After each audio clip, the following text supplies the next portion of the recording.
রাজধানীর মিরপুরের answer camp এলাকা। বছর তিনেক আগেও এখানে ছিল জলাধার, আবাসন সহ বেশ কয়েকটি প্রকল্পের বদৌলতে এখানে এখন কনক্রিটের জঞ্জাল। জলাধারগুলো বন্ধ করে সরকারি বিভিন্ন কোয়ার্টার, বিভিন্ন ভবন নির্মাণ করছে। ৬টা পুকুরের মধ্যে সর্বোচ্চ যেটা বড় পুকুরটা, সেটা ইতিমধ্যেই ভরাট করে সেখানে ভবন নির্মাণ করতেছে।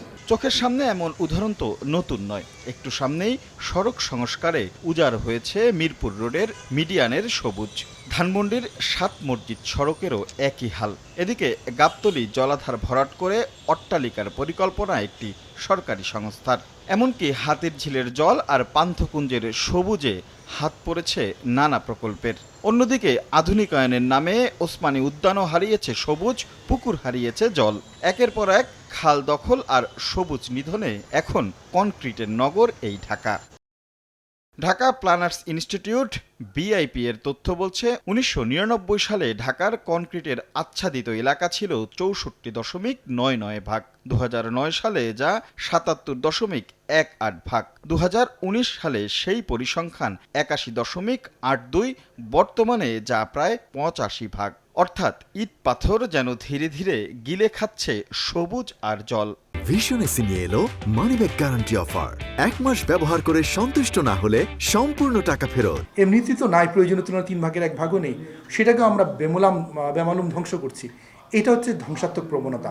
রাষ্ট্রীয় নীতি নির্ধারণের পর্যায়ে অবকাঠামোর যে গুরুত্ব, যে তাৎপর্য, সবুজ রক্ষায় তো সেই তাৎপর্যটা সেভাবে নাই।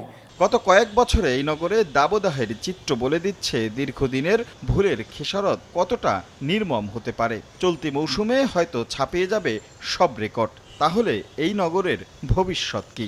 উন্নয়নের নামে একের পর এক প্রকল্প হলেও তা কতটা পরিবেশ বান্ধব, এ নিয়ে প্রশ্ন তুলেছেন খোদ নগর পিতা। যাদের পরামর্শে এসব প্রকল্প সরাসরি তাদের দিকেই আঙুল তুলেন তিনি। যদিও স্থপতিরাও এক হাত নিয়েছেন মেয়রের। বিশেষজ্ঞ যারা তাদের পরামর্শক হয়, সেই ক্ষেত্রে কিন্তু তারা দায়িত্বশীল ভূমিকা পালনে ব্যর্থ। আমরা এখন পর্যন্ত মেয়রদের কাছ থেকে প্রতিশ্রুতি পেয়েছি খাল উদ্ধারের, কিন্তু এখন পর্যন্ত কোনো বাস্তবমূলক প্রকল্প দেখি নাই। সংখ্যা দিয়ে লক্ষ লক্ষ গাছ কাটার প্রতিশ্রুতি ছাড়া। তারা বলে একসময় সবুজায়ন হতে হবে, আবার প্রকল্প যখন সাজায় তখন কিন্তু গাছ কেটেই সাজায়। বলে যে জলাশয় রক্ষা করতে হবে, কিন্তু জলাধার রক্ষা করতে হবে, কিন্তু যখন পরামর্শ দেয় তখন কিন্তু সেই জলাধারকে সংকুচিত করে সেখানেই কিন্তু খুঁটি বসায়।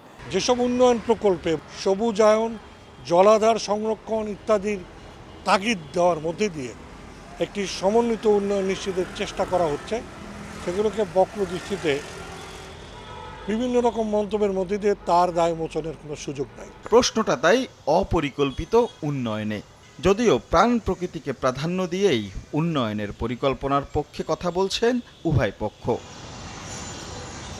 ঘুষ খেলে তো হুঁশ ফেরার কথা, কিন্তু বছরের পর বছর এমন মাশুল দেওয়ার পরেও সেই পথে পা বাড়াচ্ছে কে? বরঞ্চ উন্নয়নের পায়ের তলায় পৃষ্ঠ এখন সবুজ।